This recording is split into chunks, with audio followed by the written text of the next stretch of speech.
The Table adalah sebuah program di mana anak-anak muda bisa dengan leluasa berdiskusi, menyampaikan pendapat, mengajukan pertanyaan, dan mengekspresikan keraguan mereka tentang iman Kristen dan relevansinya di kehidupan sehari-hari.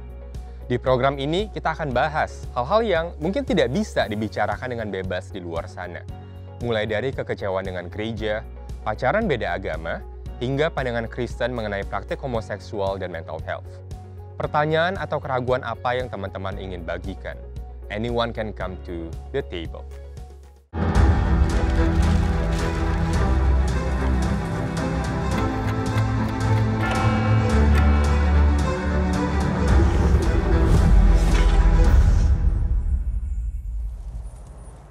Apa itu pacaran menurut Alkitab? Apakah pacaran beda iman itu diperbolehkan? Kita tanya 6 anak muda, pandangan dan pengalaman mereka soal pacaran beda agama. Kalau ada yang sama, kenapa harus beda? Terus kayak itu tantangannya nggak sih buat kita buat introspeksi diri sih, lebih nguatin iman kita loh. Selalu mengalami penjelajahan atau pendalaman soal iman kita sendiri. Justru aku ngerasa kalau misalnya kita ada pasangan kita yang beda agama, kita harus sama yang beda gitu loh. Tantangannya adalah lo harus bisa nih menyenangkan hati Tuhan dengan mencari yang cinta juga sama dia. Halo, kenalin, nama gua Tri Pamungkas. Usia gua 26 tahun. Untuk kegiatan sehari-hari gua bekerja sebagai legal consultant.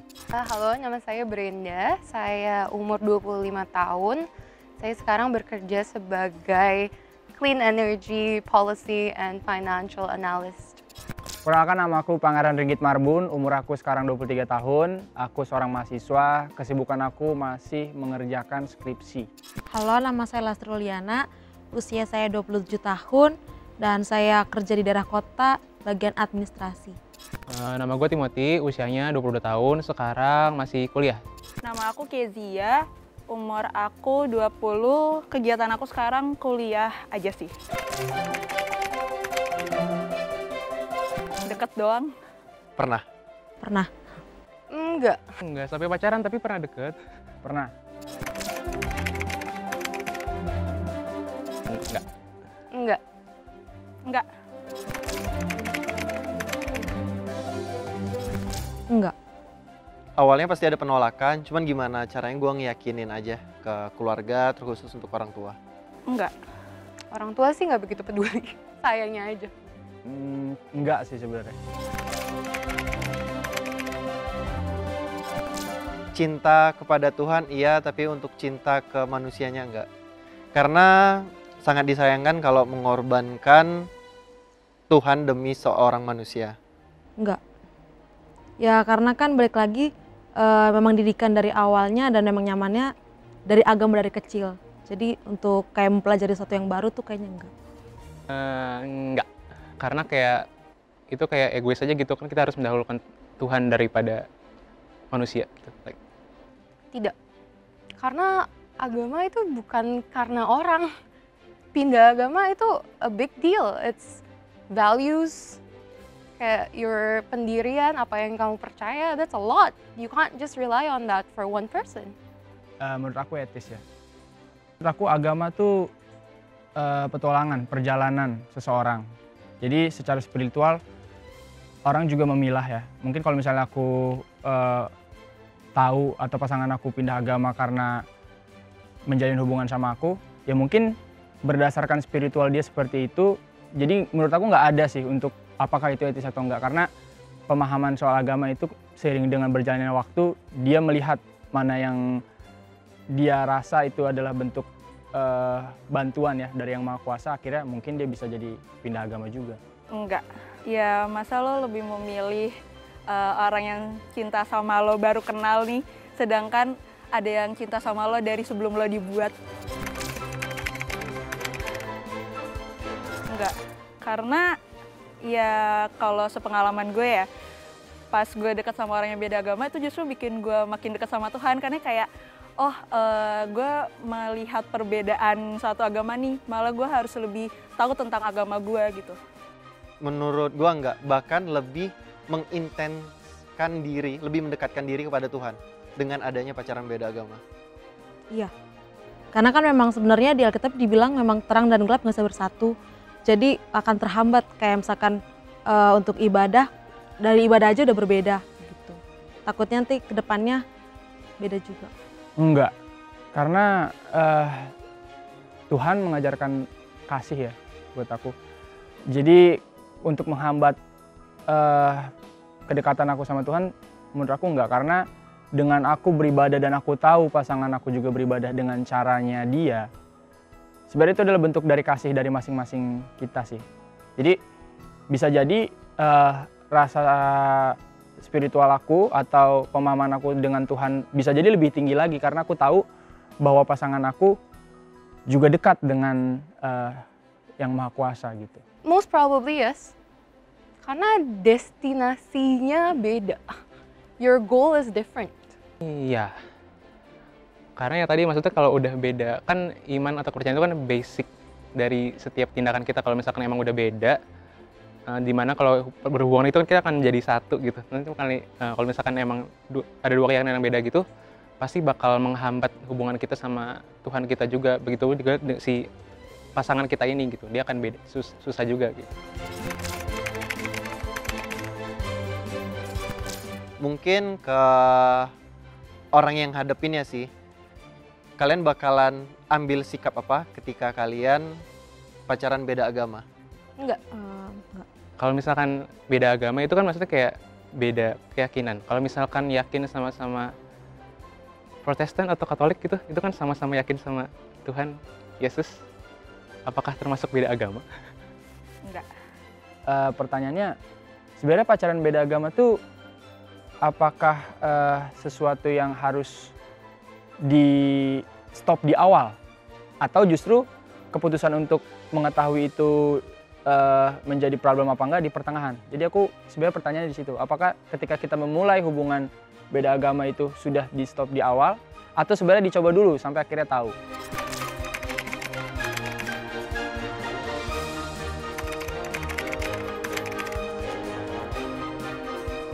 No. Yes? Yes. No. No. Yes. No. No. No. Yes. No. No. No? Yes. No. Yes. Yes. No. Punya pasangan ataupun pacar, dalam konteks ini pacar beda agama, itu bahkan buat kita bisa lebih kenal sama Tuhan gitu loh. Apalagi nanti namanya juga menikah, punya anak, dan anaknya nanti kasihan kan akan milih ke mamahnya atau papanya terus baliknya. Itu gue percaya kalau itu bukan dari Tuhan datangnya. Kalau misalkan emang lu merasa lu suka sama orang ini, better lu doa dulu sama Tuhan, tanya, ini bener nggak sih orang yang tepat buat gue? Kalau misalkan emang bener, tolong dong tunjukin gitu.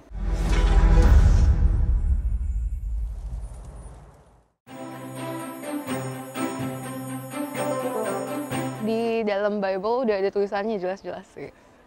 Aku yes, karena kalau Brenda bilang memang ada di Alkitab, ya mungkin kalau kita mendalami lebih lagi pengertian untuk mengasihi, harusnya sih nggak memandang apapun itu ya.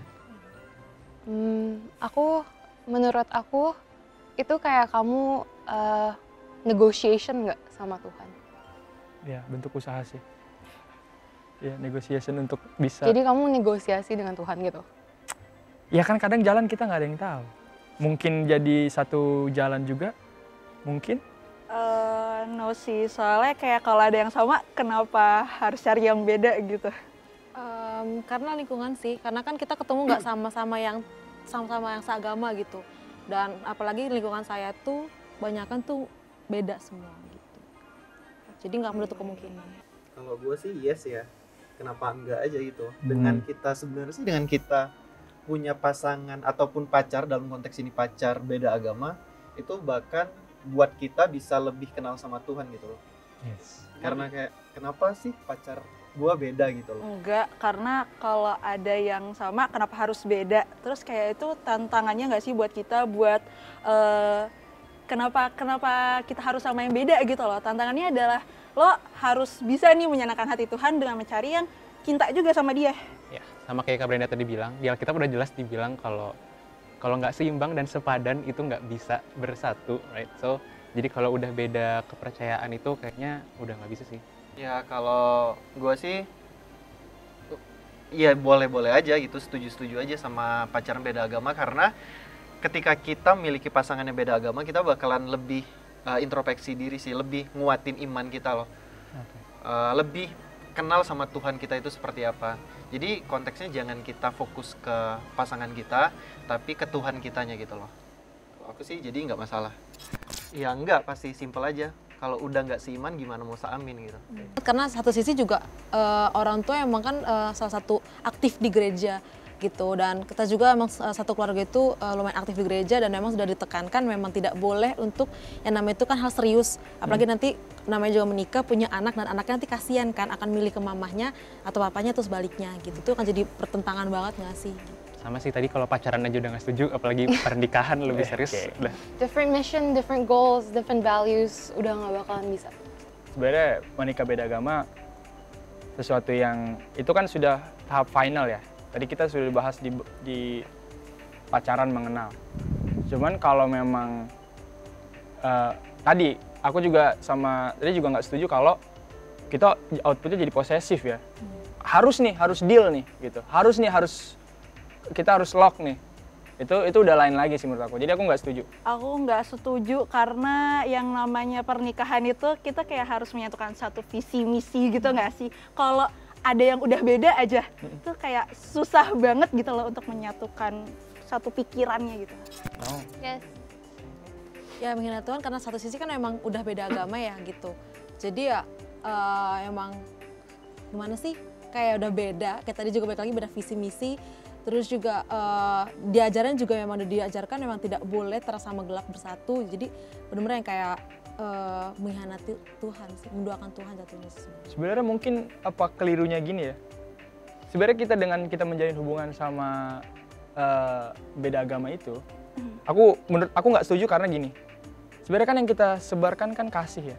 Aku nggak mau menyakiti pasangan aku, even dia beda agama. Tapi kalau misalnya ternyata itu menjadi mengkhianati Tuhan, aku nggak mencoba untuk menyakiti dia kan. Kalau misalkan emang udah sampai ke situ, misalnya ketemu orang cewek nih atau cowok gitu ya, misalkan kita yakin ini kayak jodoh gue nih gitu, kita bisa kali menyebarkan kasih Tuhan gitu. Tapi menurut gue kalau misalkan kita udah ketemu sama orang yang berbeda kepercayaan, itu gue percaya kalau itu bukan dari Tuhan datangnya. Kalau misalkan emang lu merasa lu suka sama orang ini, better lu doa dulu sama Tuhan, tanya ini bener nggak sih orang yang tepat buat gue. Kalau misalkan emang bener, tolong dong tunjukin gitu. Mengikuti apa yang kamu mau, bukan apa yang Tuhan mau gitu. Yang saya tangkep ya. Iya. Sama kayak tadi yang Keisha bilang juga sih. Kenapa kalau mau membagi-bagi firman Tuhan ya bisa temenan juga. Jangan mengkotak-kotakan aja sih. Gimana kita mau menyebarkan firman kalau di awal aja kita udah kotak-kotakin. Ada Siapa standar. tahu pasangan kita ini merupakan ya menjadi manusia baru akhirnya gitu. Kenapa kita harus menahan diri? Yang terpenting kita kan juga punya Tuhan di diri kita. Kita juga harus menguatkan iman kita sendiri, kita juga menjalin hubungan dengan dia. Jadi jangan dipatahkan di awal dulu gitu. Kan masih pacaran, belum dalam hubungan yang lebih lagi seperti pernikahan. Jadi kenapa enggak, dan kenapa kita harus mengatakan diri kita mengkhianati Tuhan, sedangkan kita aja perpanjangan tangan Tuhan untuk menyampaikan kebenaran dia gitu loh.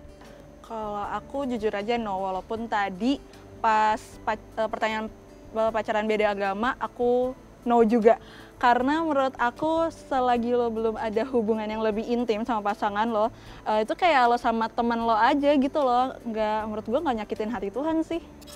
Kalau misalkan udah terlanjur cinta, ya udah berarti kalian udah seharusnya bikin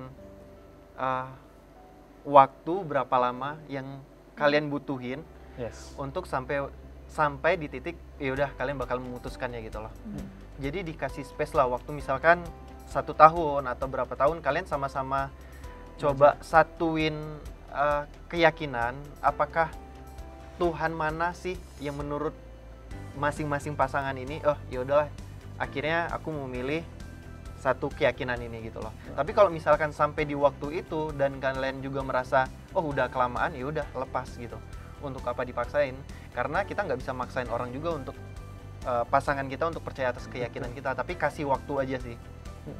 Iya, kalau misalnya terlanjur mencintai, kalau misalkan tadi balik lagi kalau misalkan pacaran sih ya nggak apa-apa. Cuman balik lagi tadi kayak tadi Tri bilang, komitnya gimana, ujungnya si hubungan ini bagaimana. Kalau pada akhirnya nanti akan mau serius misalkan menikah, tetapnya enggak sih. akhirnya mendingan lebih baik dihentikan gitu, lebih baik menyakitkan dari sekarang daripada nantinya.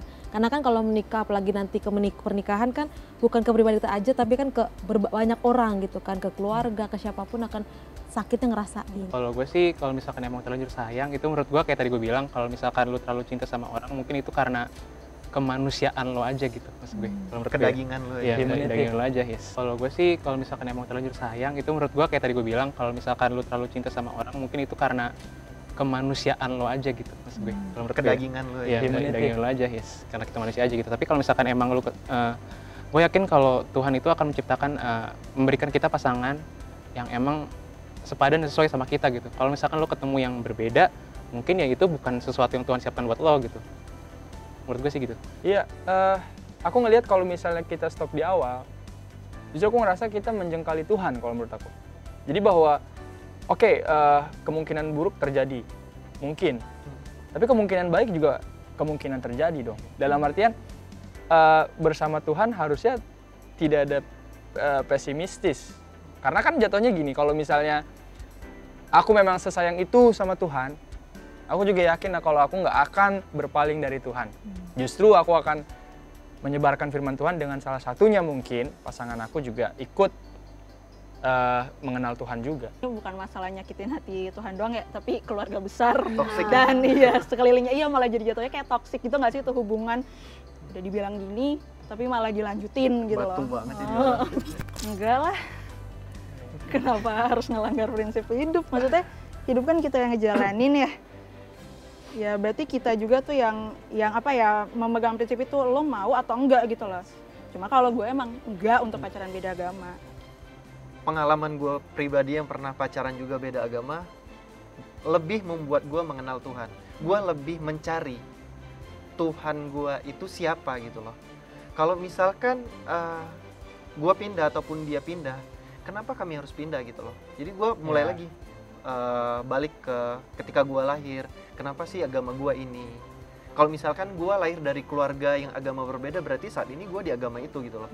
Jadi gue mulai ngerasa nih, kebutuhan keagamaan itu, kebutuhan Tuhan itu nggak bisa cuma sebatas keturunan. Tapi di situ membuat gue lebih mencari Tuhan itu siapa. Jadi prinsip hidup nggak. Kalau tadi sih setuju sih dari jawaban Keisha maupun jawabannya Pangeran, tidak melawan prinsip karena kan kayak tadi Keisha bilang kan memang tidak no gitu, dan Pangeran bilang kan memang semuanya baik lagi, tidak walaupun kita kayak ibadah ke Tuhan, serius sama Tuhan, tapi nggak mungkin nggak menutup kemungkinan kita nggak bisa untuk kayak ada celah untuk itu. Sama sih, kalau prinsip hidup kan tergantung individunya masing-masing. Tadi Pangeran bilang oke, tadi bilang oke, kalau gue sama Brenda mungkin bilangnya enggak gitu. Jadi tergantung prinsip masing-masing aja sih. Kalau aku balik lagi ke gospel sih. Ya, basic ya. Tuhan loved us so much that He would die for us.